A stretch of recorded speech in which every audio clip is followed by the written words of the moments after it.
Night Bites brought to you by your instructional coaches. We hope all of you are doing great.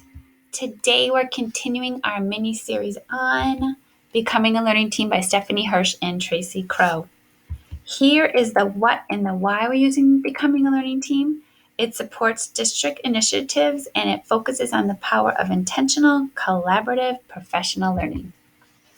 So we're going to do a quick review on where we've been. So we started with stage 1, the analyze data stage. Here, learning teams created data summary statements.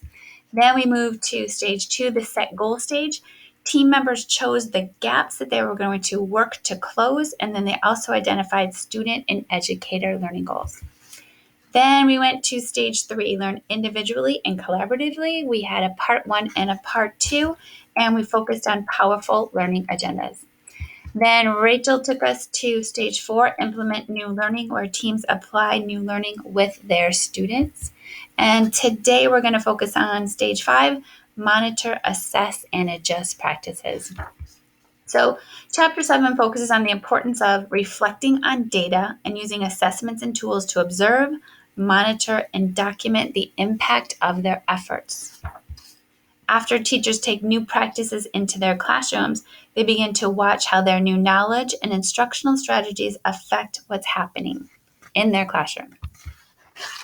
So teams gather evidence and they measure precisely what they hope to achieve.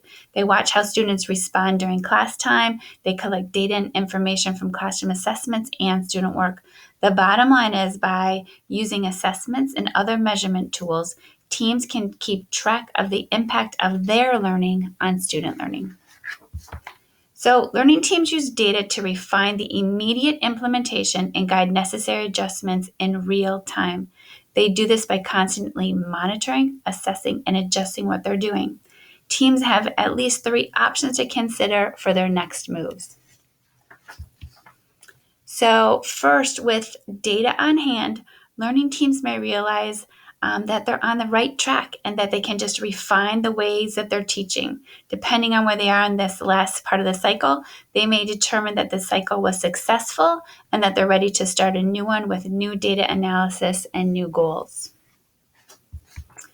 But what if the new practices result in success for some students, but not all students? At this point, learning teams determine what they could do to address the needs of the smaller groups and those students meet the standards while still moving everyone forward in the curriculum. This could be part of the most challenging work that the team might face. And another option still, learning teams may also notice that their changes in their practice are not contributing to student growth. At this point, teams will adjust their assumptions and review their skills and practices.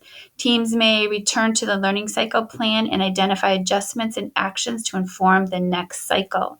They may revisit their learning goals in stage 2 and address whether they are the right goals. They may revisit stage 3 and 4 and ask essential questions like, did we implement the new standard, the new learning with fidelity? Did we have sufficient support? These questions here can just help the learning team reflect and adjust their practices.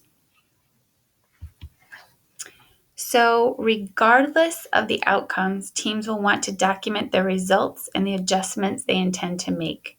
Documenting learning and the results is valuable. It's a very valuable practice for informing future lessons, as well as communicating with colleagues and stakeholders about the work that we are doing.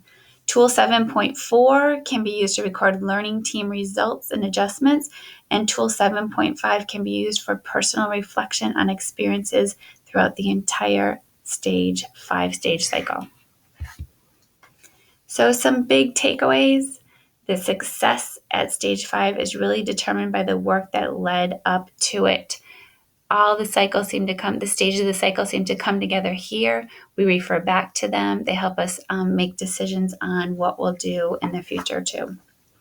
Another big statement, being thoughtful and deliberate about collecting, analyzing, and using data is key to success in this stage of the cycle.